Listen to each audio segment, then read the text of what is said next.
What's up, YouTube? It's your boy Anthony with Ohio Cannabis Live. This video is specifically speaking to all the Ohio medical marijuana patients in the state of Ohio. I'm speaking to you specifically. Obviously, many are aware there's a problem with the registry system which tracks our purchases. I've been trying to work with the state pharmacy board to try to figure out what's going on, but now I'm being blocked from making purchases. They're not giving me any real explanation as to why, other than saying that I bought too much stuff in the 90-day period or rolling 90-day period or something ridiculous like that. So,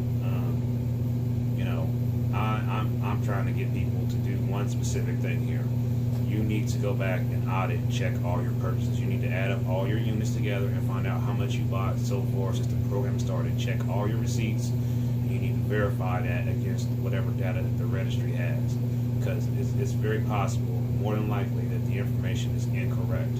And although it may not have an impact on you right at this moment, you may still be able to buy units. Eventually, at some point, it could impact you. It's possible.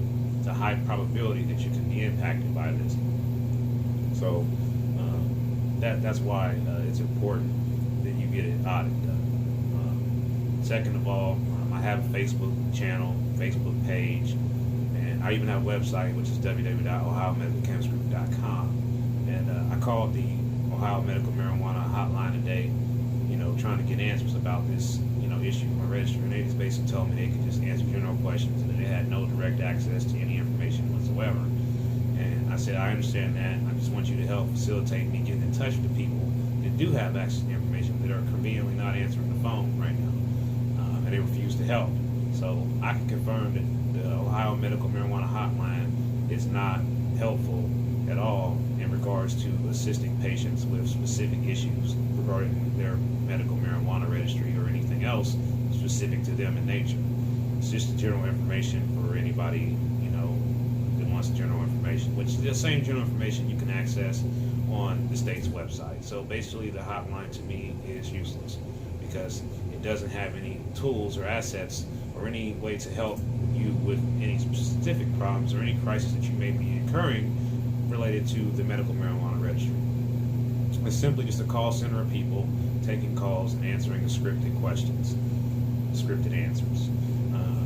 There is another number that's being given out for tech support. I've given it out before. I'm not giving it out today because I feel like that number too is useless because it's overwhelmed with people calling, and there's only one person there that's been able to call back and help. And, he's obviously overwhelmed, and it's not fair that they're putting all these problems onto one individual employee at the pharmacy board registry area, and they don't have a group of people or a team of people to assist all the patients. With 58,000 plus patients allegedly being registered, I can't see how they could expect one individual to be able to assist 58,000 people, or even 10,000, or even 100 people. It seems a lot for one individual to be responsible for contacting or following up about their specific registry concerns. They have an email as well. I'm not even going to try to repeat the email because it's so long that most people can't remember to capture it because it's too wordy and too long. And, most people don't like sending emails and things with the .gov at the end of it.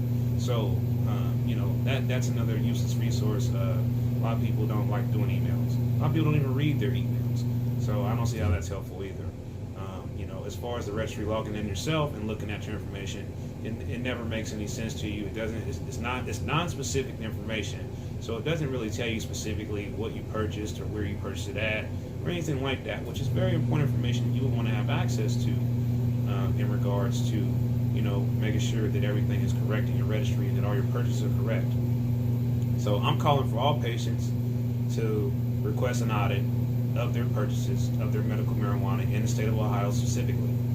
And I think this is important to do right now because there are too many people, including myself, that are having issues in being able to buy medicine because they're being told erroneously that they're at their limit. And then when you ask them, well, how is that? They can't give you the exact calculations, and they either defer you back to the dispensaries. When you say, well, I've been to a lot of dispensaries, they expect you to go back to every dispensary you went to and have them check all the purchases, which seems like quite an undertaking when they're all over the state. There's 26 dispensaries open, so if you've been to even 10 of them, going back and talking to 10 different dispensaries in person just to get the information or get an audit done seems rather insane. So, at this point, I think the best thing we do is to keep calling, keep complaining, file complaints, but I feel like that's also useless. So that leads me back to the petition that I started for a public town hall meeting. And I think it's important that we get a town hall meeting where we can get lawmakers, state pharmacy board individuals, law enforcement, growers, and cultivators, and dispensary owners all in one forum, publicly and professionally and peacefully, to discuss and try to resolve some of the most complicated and most, frustrating issues that we are having with this program. And like I said, I feel like the one at the very top of the list is the 90-day registry issue. And so, I think we have to work together as patients to make a statement that we want this figured out ASAP. We cannot let this go on and on and on and on, because it will eventually just continue to spiral out of control without resolution. So at this point, I think we need to take further action. Now, what I mean by that, we need to keep calling them. We need to reach out to lawmakers and say, hey, this program is not working right. There are problems that are causing massive concern and massive panic, massive anxieties, massive frustrations. So that's where I'm at with this. The last piece of news I'm going to share with you guys is that they found a tumor in my throat, and the tumor, they tried to take it out, but they weren't able to take it out, and they did a biopsy on it, and the tumor is benign, so it's not cancer, which is wonderful news, and I'm happy to share with you guys. The bad news, on the other hand, is that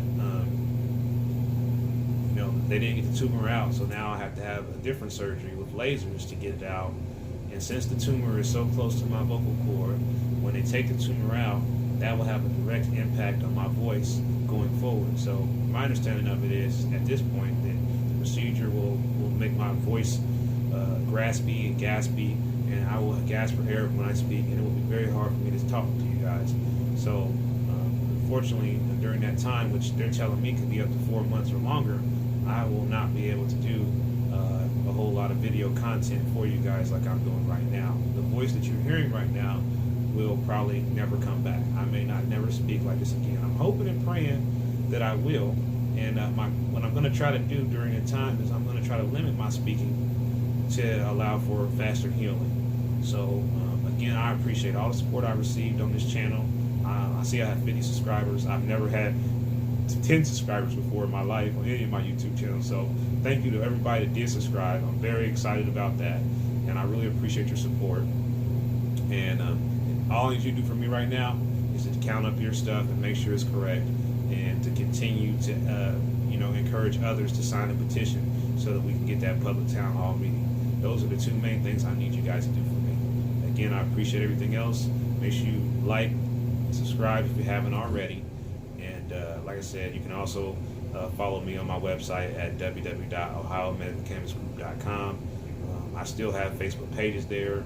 I don't know how much longer that'll be, but I always pay for my website to stay running. So with that, this is Anthony with Ohio Cannabis Live, YouTube edition, signing off. Thank you again for all your support.